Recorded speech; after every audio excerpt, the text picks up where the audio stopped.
In this video, I'll show you how to link your PayPal account with Whop. Let's start by logging into our Whop account. Normally under Settings, Integrations you'll see option for Stripe and other processors. And here in Payment Method, there is no PayPal. Here it means that we would not be able to link directly our PayPal account to our Whop. So to fix this, apply for the PayPal Business Debit MasterCard. It links directly to your PayPal balance, meaning any payments made through it pull from your PayPal account.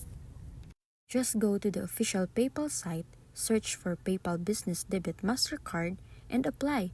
It's free and works anywhere MasterCard is accepted. And once your PayPal MasterCard arrives, you can add it just like any regular card in Whop because it is a MasterCard.